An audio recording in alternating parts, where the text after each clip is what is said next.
welcome back to my channel. It's me, Rachel the Student Witch, and welcome back to my little mini-series that I have going on now that the sun in 2020 is in Sagittarius. We are in Sagittarius season. I'm a Sagittarius sun, so I decided to dedicate this time to talk about mental health and some of my mental health journey. And today I'm going to be sharing really quickly a mental health related tarot spread. So first of all, I left my tripod in the United States, so I'm going to try not to make this too shaky, but I'm holding the camera with my hand right now. So apologies for that, and I'm right next to our window, and we live close to a really busy street here in Santiago, so if there's loud traffic noises, I apologize for that too, but these are just things out of my control. So let's go ahead and dive into it. Here I have the layout of the Perfectionism tarot spread. This is just, this isn't a reading for myself or anybody else. This is just to kind of show you what the spread looks like, so I can kind of explain why the cards are positioned where they're positioned. I'm using kind of as a demo the Deviant Moon Tarot, which I recently purchased and I'm loving right now, especially for this kind of shadow work, mental health work. And we're going to talk about my Perfectionism spread. This is a spread I came up with probably close to 2 years ago. And actually, the mental health work and the shadow work that I've been doing in 2020 has kind of enlightened my understanding of my own perfectionism and my understanding of this spread even more.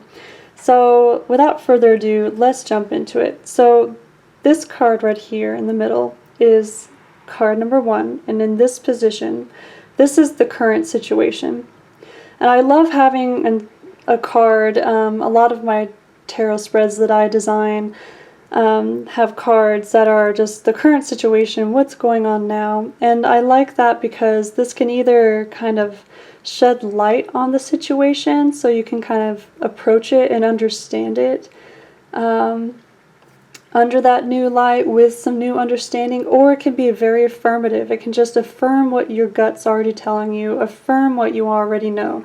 And I really like that affirmation aspect that this spread can have, because, or this position can have, if it does turn out to be a more affirming card. Because if you struggle with mental health issues, at least in my experience, I do have a problem of kind of doubting myself and doubting my perceptions of the situation, and having this kind of external support saying like, yeah, you got it right, this is the situation going on, can be very affirming and very healing too. So yeah, this is just your current perfectionism, the situation at hand, what you're working through, what you're working on right now. Might be shedding light on it, but it also might just be very affirming and reaffirming for you. Position 2 is down here, and this is the thought patterns, behaviors, etc., whatever is feeding into your perfectionism. And again, this can be a shedding light, revelation kind of card, or it can be more of an affirming card, depending on what you get when you're doing the reading for yourself, right? But this is kind of the basis. This is what is feeding into the current situation.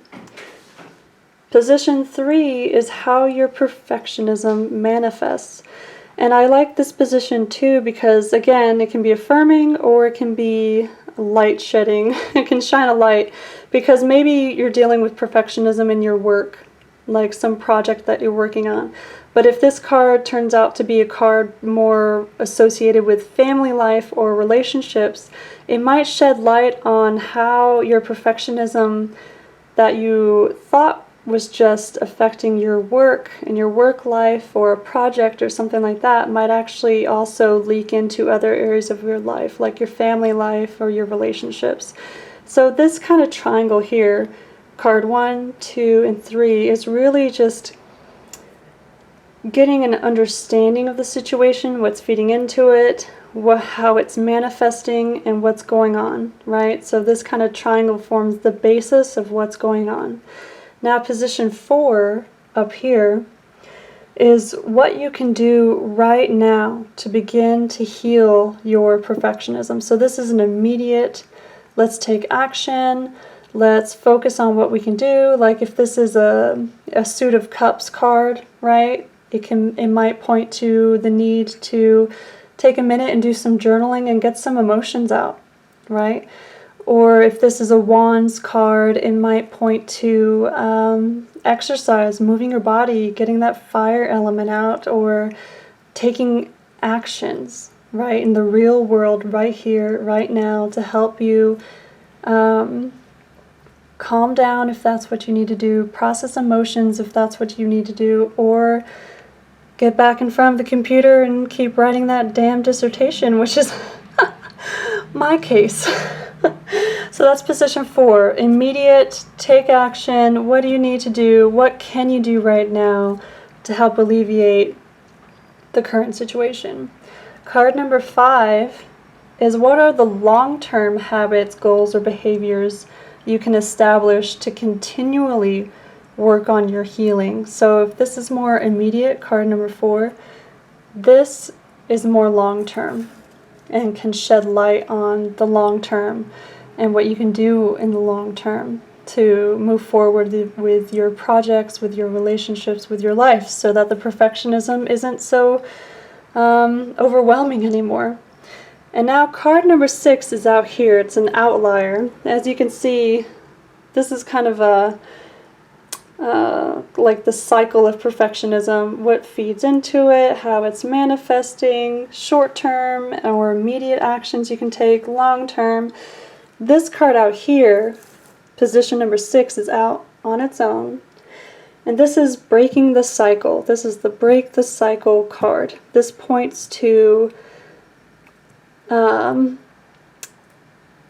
after, right? What comes next in your journey with your healing, with perfectionism? What can you look forward to? What do you have to look forward to in your healing? Because the utopia, the impossible, the idea that your perfectionism, that you might get a handle on it and that you might someday be able to overcome it, this card points to those possibilities, right? It can give you some advice as to what you can do, again, building on the long-term work, maybe. It can show you what you have to look forward to. It can give you ideas for emotional work and that journaling or that therapy.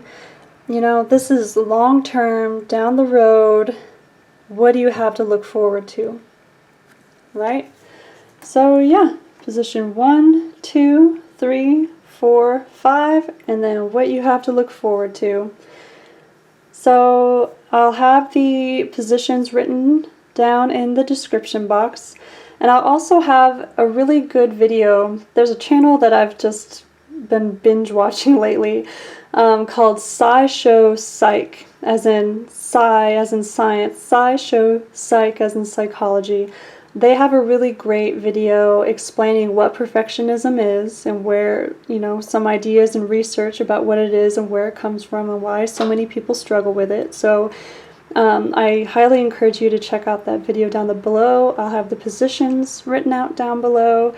And please comment. Let me know how this spread works for you, or if you have your own perfectionism spread, or if you struggle with perfectionism and what works for you. Sharing is caring. So I'll have my procrastination spread and my imposter syndrome spread up shortly. Until then, many blessings, and keep on keeping on, y'all. We got this.